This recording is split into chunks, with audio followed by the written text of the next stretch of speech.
wage joare mum, wage joare mum, wage joare mum, wage joare mum, wage joare mum, wage joare mum, wage joare mum, wage joare mum, wage joare mum, wage.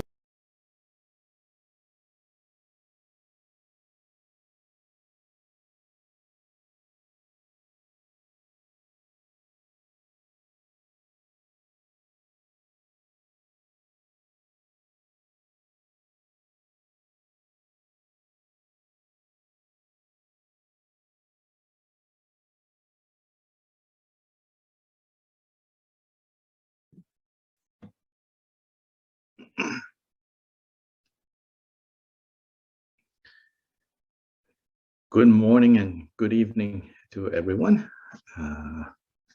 So now Zooming from Asheville, North Carolina, after a bardo of 50 hours, basically, from one door to another door, from my parents' apartment door in Malaysia to the door here in Asheville. Actually 49, so it was really a bardo, a mini bardo, 49 hours instead of 49 days of airports and planes and in the air and on the ground and, you know, different continents, and but made it. And as I say to people, but now it's in a different bardo. This is now in the jet lag zombie bardo, when all the different, like the 5 aggregates, you know, not completely arrived, you know. So in a way, right, like the teachings on bardo, the 49 hours of traveling, and now, you know, all these different bardos, intermediate states, on the one hand is kind of, you know, very confusing, disconcerting, but if there is like mindfulness, if there's awareness, it also offers the best opportunity to break through to a more profound way, a less confused way of experiencing this reality. But I don't think that happened. So all we can wish for now is at least, you know, the old confused self is coherent enough to have class today.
The season here is spring in the Northern Hemisphere. And so I think the last frost has passed.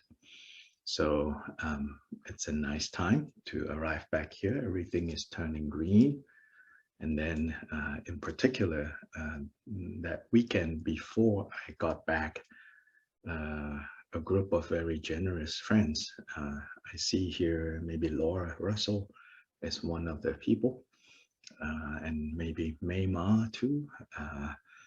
Were here in my yard cleaning up everything so that I will continue to believe that samsara is not too bad after all. So they did a wonderful job and made everything really nice. And so thank you so much to them and to others who were involved in basically annual project in the spring to clean up the yard. And so this time around, I think since I arrived right when that cleanup has happened, I don't have an excuse to not keep up. It's a lot easier when there has been a reset, you know, than to like start weeding like every single weed that sticks out. And this to me has always been a good lesson about how we manage our kind of afflictive emotions. Really that once we get a chance of a reset, you know, whether we have gone to a retreat or whether something we have experienced that has given us some clearing space in our, you know, mental emotional space, it's a lot easier to really pay attention, you know, when you have this reset. And to be diligent about pulling out the weeds the moment they turn up.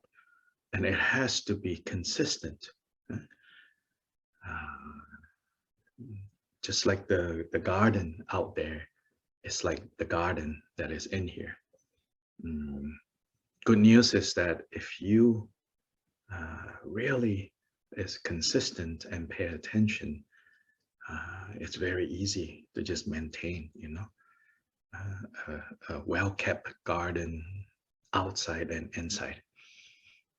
But when you let so the good news is that it's actually very easy, you know, but the bad news is that once you let a few days slip, you know, oh my God, you have lost the battle. The weeds are just too many, you know, it's impossible. And then, and you have to wait for another reset.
So the Buddha's teachings on mindfulness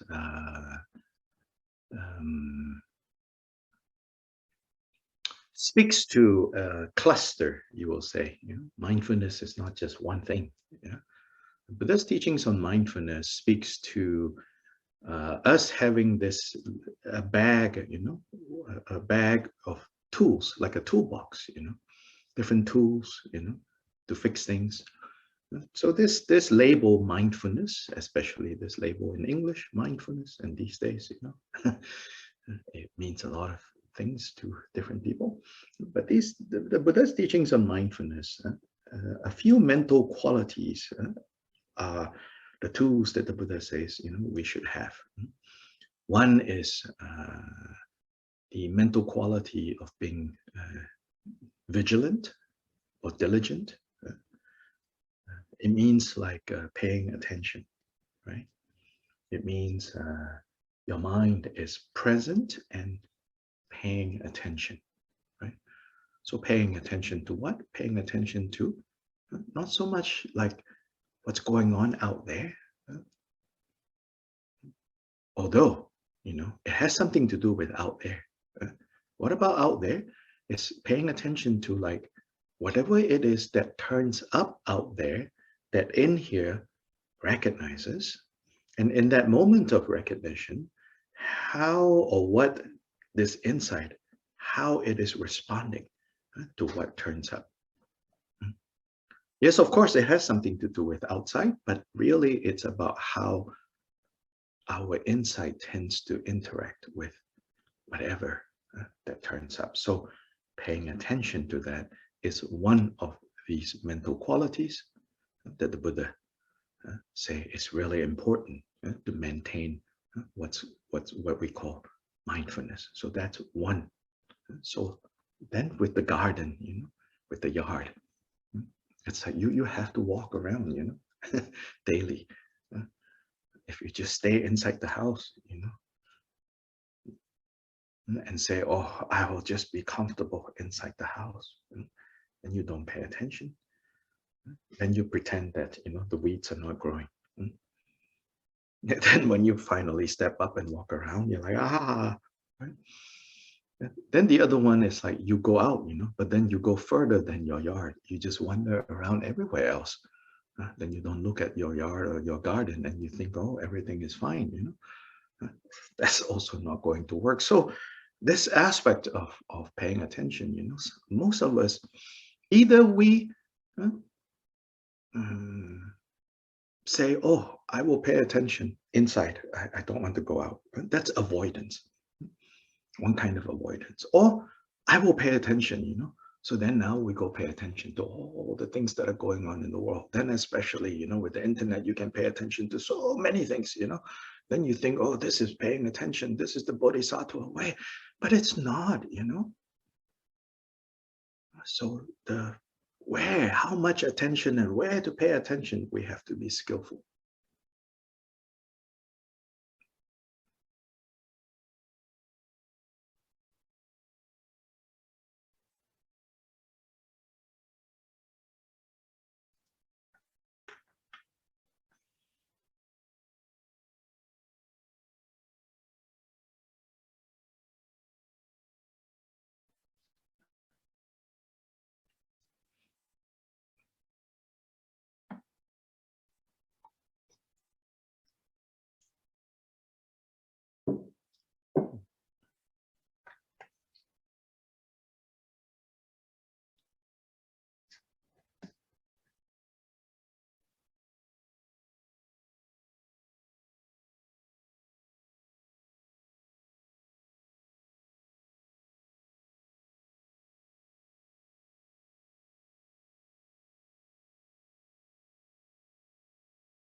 Then the other mental quality, in this, cluster, as I said, of mental qualities, skills, is knowing or recognizing what is a weed and what is, a flower or a plant that you want, in your yard. And so that's like one of the most difficult things, right? So even when you pay attention, right? But then if you don't have enough skill to recognize, is this a weed? Or is this something that you want in your yard? I remember, like I have to like take a picture, and send to a friend. It's like, is this a weed? Is this a weed? Is this a weed? Do I pull it out? So sometimes, if you have friends who are really good at recognizing things like this, they can tell you, oh, that's a weed. And then if you trust your friends, you pull it out. And sometimes, that even these friends, they're like, I'm actually not sure. Then you have to like decide, do I pull it out? Do I leave it there? If you leave it there, then you cannot leave it there and not come back to it, because if it is a weed, then very quickly, right, it will bear fruits, then it will spread like this dandelion, like the spores will just spread everywhere very quickly. Then now you have a lot more of this everywhere. But then if you wait because you're not sure it's a weed or not, but you have potential of it being something that you really want for your garden, for your yard. So you have to kind of, you could say, gamble a bit. Yeah? So this is the same, with how we tend to our inner garden. It's good when you have friends, spiritual friends, guides, teachers, whom you can like, so to say, mostly, right? You need to build up your own recognition. Is that a weed? Is that something that you want? Is that something you need to pull out? Is that something that you need to let stay? In the end, you need to know. But getting from here to there, not knowing to knowing, you rely on people who know more. So you take a picture, you message them, and if they are reliable, But in the end, you cannot keep, taking pictures and messaging them. You need to build up your own skills in recognizing. And so that's the second quality.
Yeah, so these two sides, right?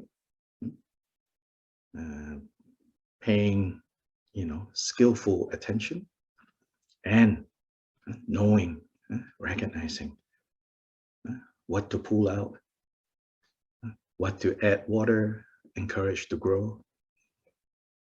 So these are the two sides of what we call mindfulness. Yes, of course, you can help increase this mindfulness by doing formal meditation sessions. But don't think that the formal meditation sessions are an end unto themselves. They are not, They are control environments, as we would call them in scientific experiments. They are control environments to intensify this work of developing mindfulness. But ultimately, this mindfulness that we develop is to be applied, to be put to use from moment to moment to moment.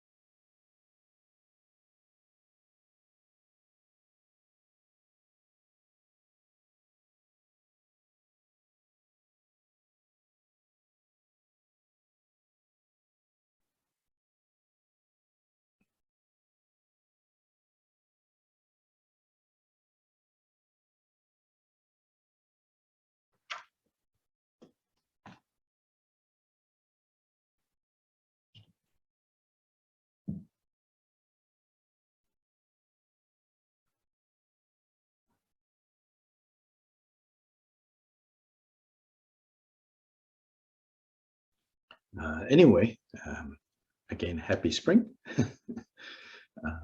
Now we begin with the opening recitations.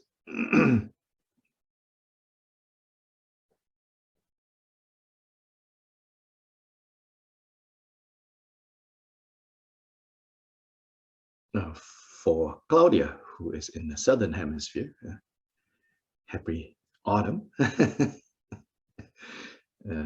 Most of us live in the northern hemisphere, and we think the world is, according to what we experience in the northern hemisphere. So you all, when you all have a chance, go hang out in the southern hemisphere.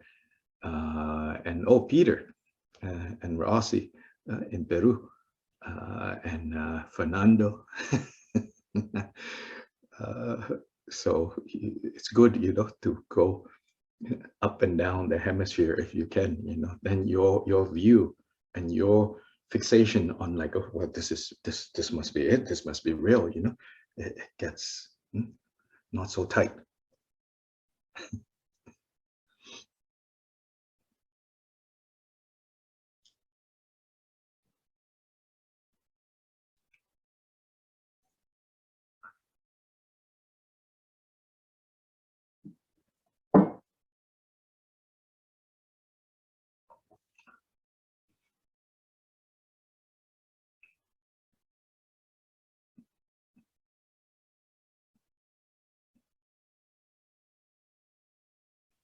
Somehow I think those in the southern hemisphere, yes, of course, there's still fixation, but you guys are more used to those in the northern hemisphere kind of talking as if that's the only reality,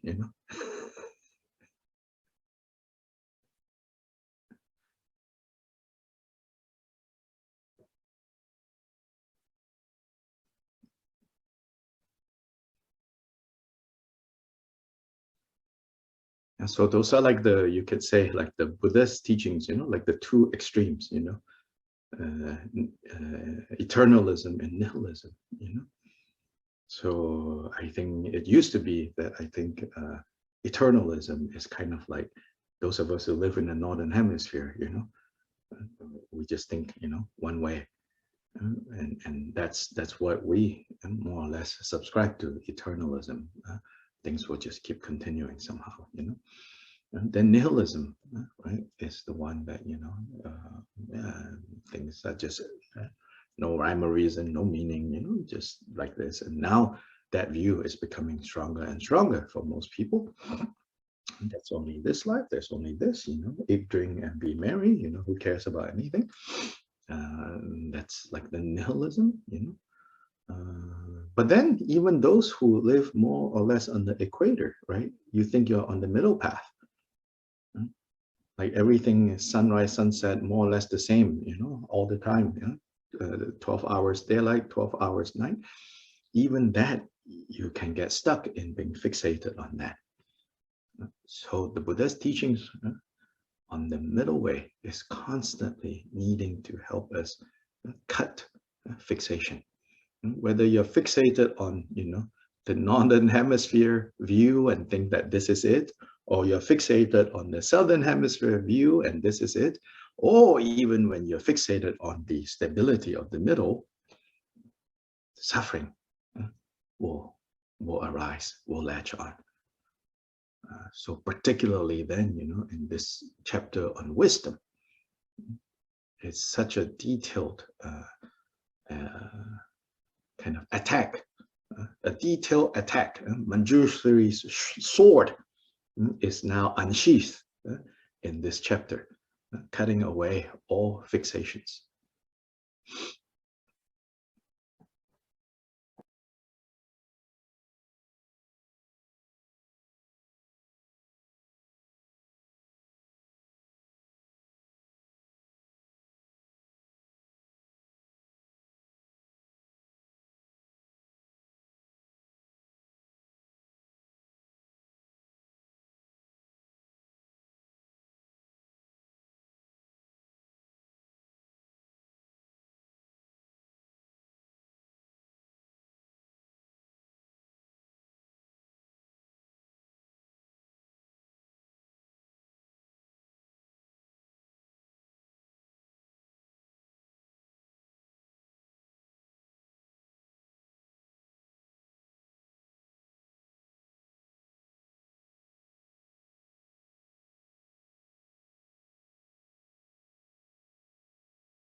So although the specifics of what Manjushri's sword is slashing and cutting in this chapter is specific to Shantideva's audience and the ways in which Shantideva's audience think of these issues, nonetheless, the what I call the take-home lessons that we can take from that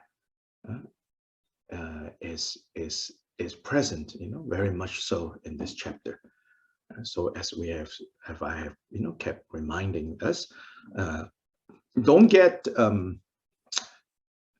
dismayed, don't get disappointed, don't give up, on this chapter 9. If some of the or most of what it says, seems so kind of like challenging, so difficult to understand. Part of the difficulty is because Shantideva is speaking to a specific set of mistaken views, right? So like mistaken views of the self that we learn over time. So that means like wrong ideologies, wrong philosophies.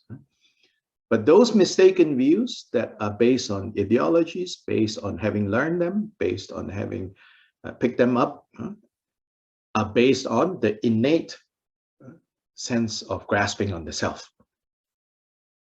So two types, right? Innate ignorance, confusion about self. And then on that basis, learned wrong views. So such as we say, nature and nurture. So there is confusion on the nature level, like a baby without even being taught, to grasp, has a sense of self-grasping already. Even in the womb, in the fetus. Then after this baby is born, then nurture, right? Learned confused views that will reinforce this self-grasping. So chapter 9, Shantideva is using various ways, various reasonings from many different directions. In a way, it's like a very confused battle, not like in a controlled environment. It's like in the battle, like, there's all confusion, I've always wondered, like in the battles, not that I've been any battles, but watching like these movies, especially back at the time where the different groups going, attacking each other, don't have like a clear uniform, so to say, like how in the world do you know who to hit, I don't know if you ever think of these things, like how, like you're in the battlefield, like who are you killing, like I have no idea,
So now we begin with the opening recitations, and the essence of the recitations are really, it's a formal way to remember and to train in bodhicitta, basically.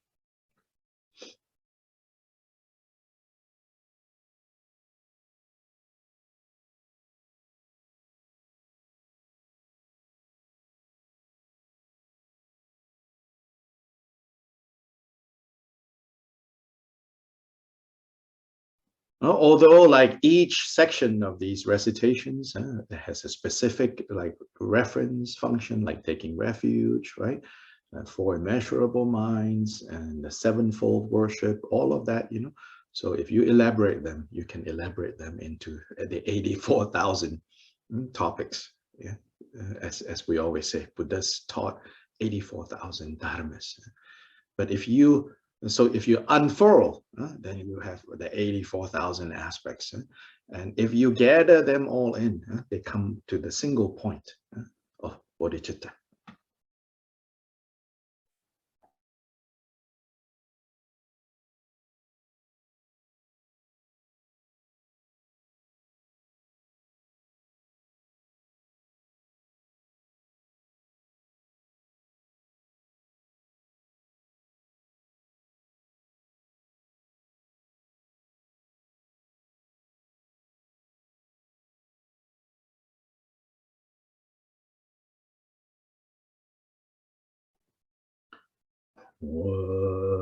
Dala Dhava Jebe Dra Nover Jebe Gang Tarba Dan Tam Je Gembe Baradu Chopra Jeba Tam Jege Su Jebe Manankada Nyambe Senjen Tam Je Dewa Dan Ten Tung Yao Dan Der Nudu Lana Me Pa Yang Dabra Zobe Chanju Rinpo Je Dobra Ja Dala Dhamma Jebe Dra No Par Jebe Ge Tarba Dan Tam Je Gembe Bardu Jobra Jeba Tam Jege Su Jebe Manam Kada Nyambe Senjen Tam Je Dewa Dan Den Dunya Dan Dre Nerdu Lana Me Pa Yang Dabra Zobe Janju Rinpo Je Dobra Jan Dala Dhamma Jebe Dra No Par Jebe Gang Tarbadan Tam Je Gembe Bardu Jombra Jeba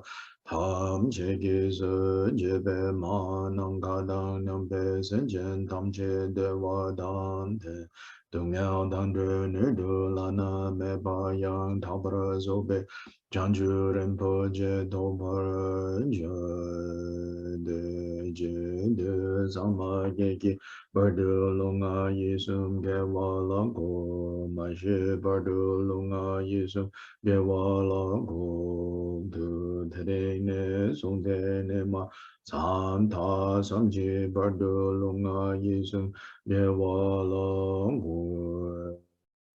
Sanje Chodan Soji Chonam La Chanju Bardu Dane Gyabse Je Dage Jinse Gebe Sonam Ke Drala Pencher Sanje Dubrashu Sanje Chodan Sogi Chonam La Chanju Bardu Dane Gyabse Je Dage Jinse Gebe Sonam Ke Drala Pencher Sanje Dubrashu Sanje Chodan Sogi Chonam La Chanchu Bardu Dani Gyamsu Ji Dagi Jinsu Gibe Sonangi Drala Pencher Sanje Dubra Ishu Manang Kadang Nyampe Sanchen Tamje Dewa Dang Dewe Gindan Dambra Gyurji Dungyao Dang Dungyao Gi Gyudan Rewa Gyurji Dungyao Mepe Dewa Dang Me Dewa Gyurji Neding Chada Nidang Dewe Tang Nyong La Dambra Gyurji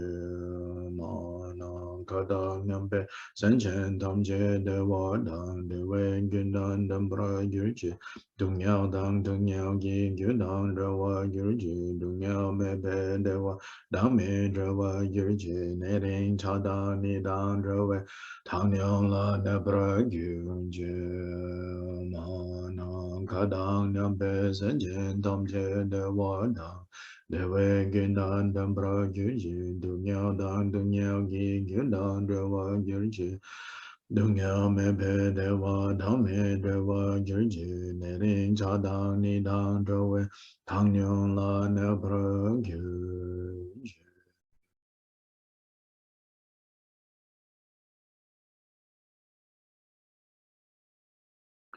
Now the seven branch worship in the different languages. Yeah.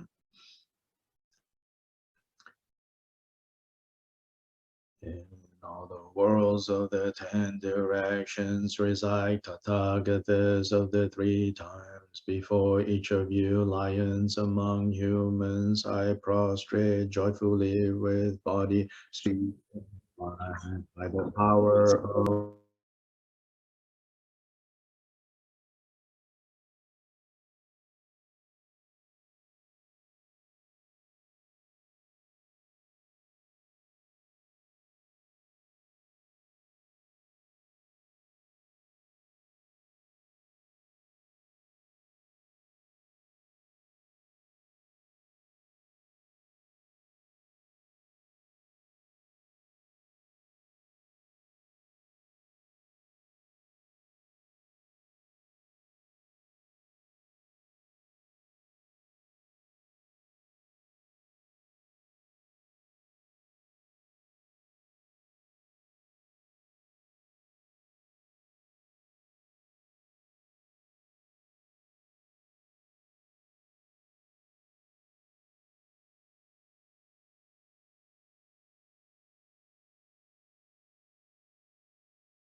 Dr. Lee, your microphone is mute.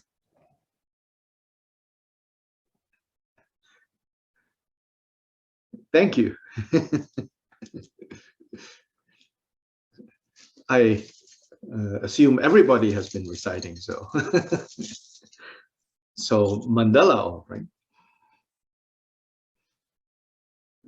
This ground sprinkled with scented waters and strewn with flowers, adorned with the supreme mountain, fog, continent, sun, and moon. I visualize as the Buddha land and offer it. May all wandering beings experience such a pure land. To all the gurus who possess the three kayas, I offer the outer, inner, secret, and thusness offerings. With my body, wealth, and all phenomenal existence, please grant the unsurpassed supreme attainment. Whatever slight virtue I may have gathered through prostrating, offering, confessing, rejoicing, requesting, and beseeching, I now dedicate it to complete Bodhi. Om Guru Deva Dhakini Rana Mandala Pratija Soha. Please turn the wheel of Dharma of the greater, lesser, and common vehicles in accordance with the dispositions and mental capacities of sentient beings.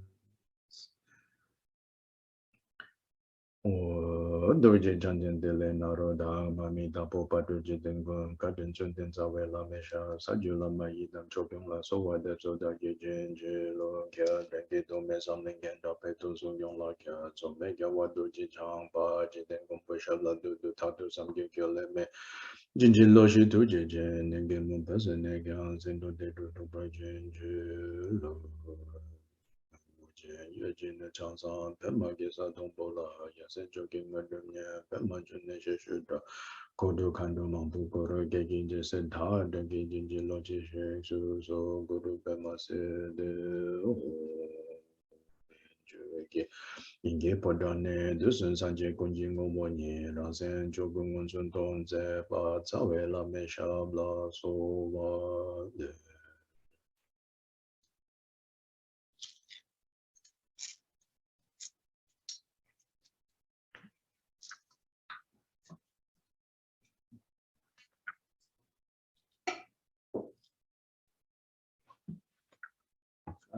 So now we are going to start this section that begins with stanza 57.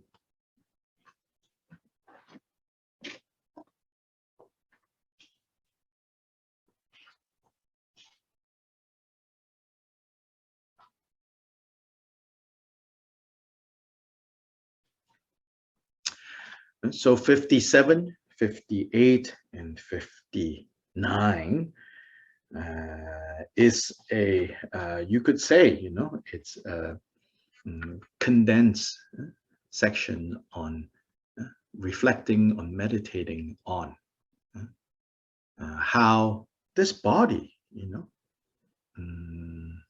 cannot be the I that we kind of grasp onto.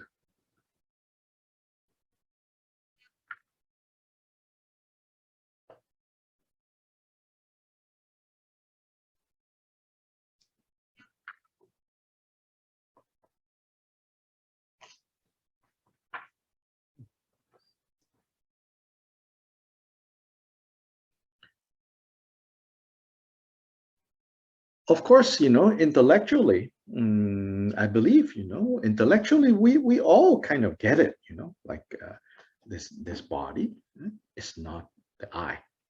In fact, even in the way we use language, in the way we express, you know, you say my body, right? So there already, you know, you already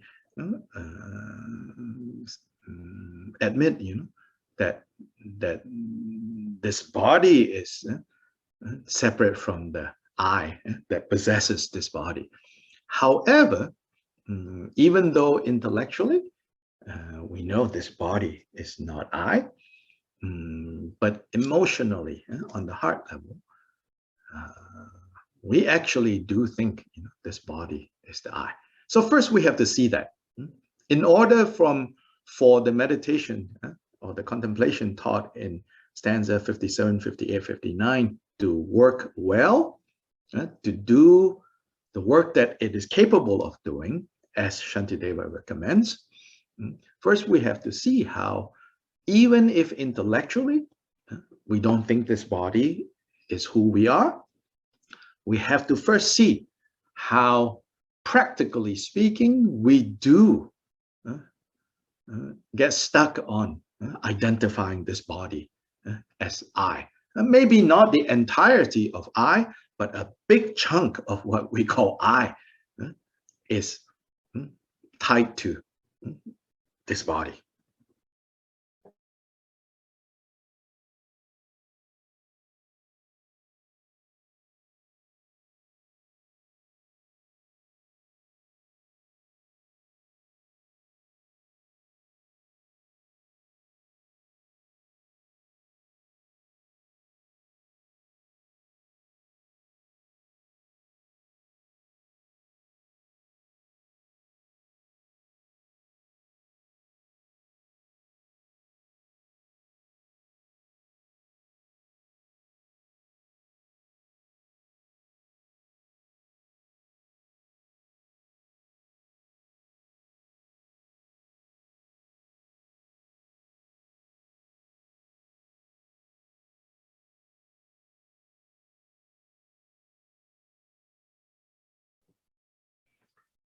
And so I think, to do that, we can see how, especially, think of, all of us have experience in this, think of like when you have a physical ailment, especially pain,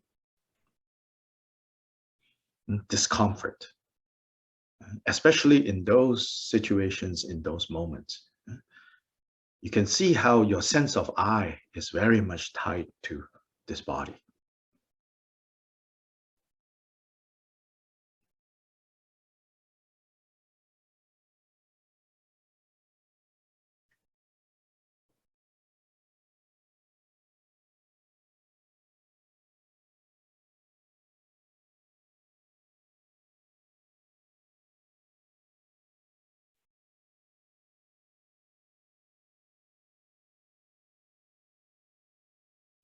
Or with aging,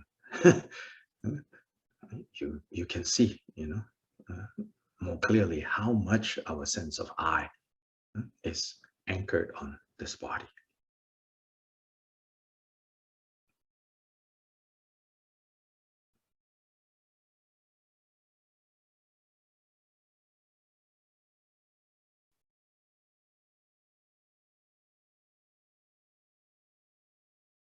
So this is when things don't go well. We can see how much our sense of I is, invested in this body.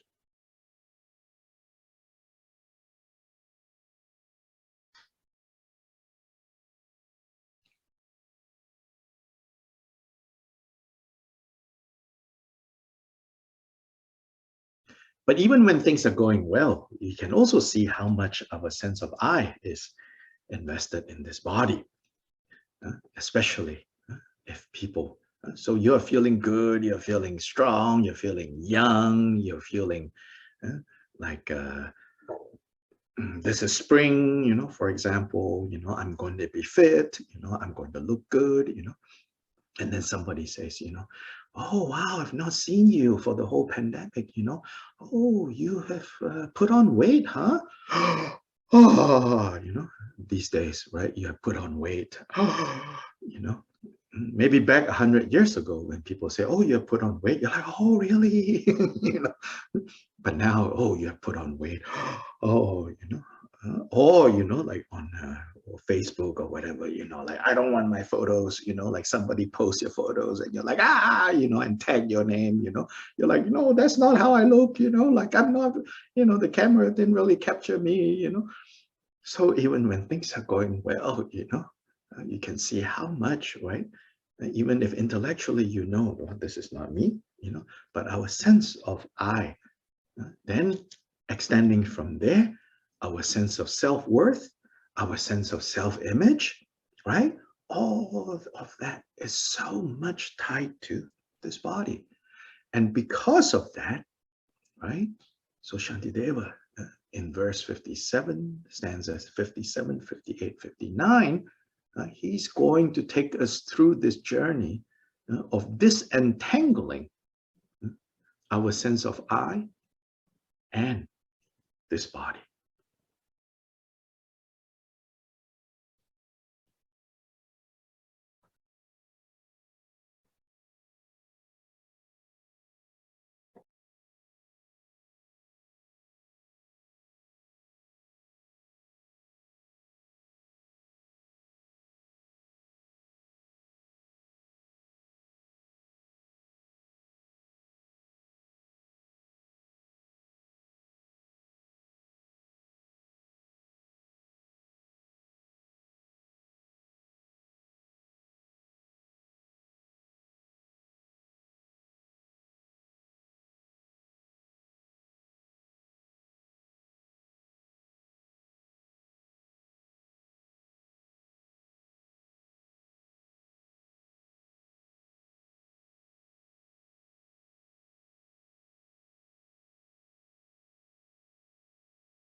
So actually, right now, let's take a short break and then we'll come back and start this section.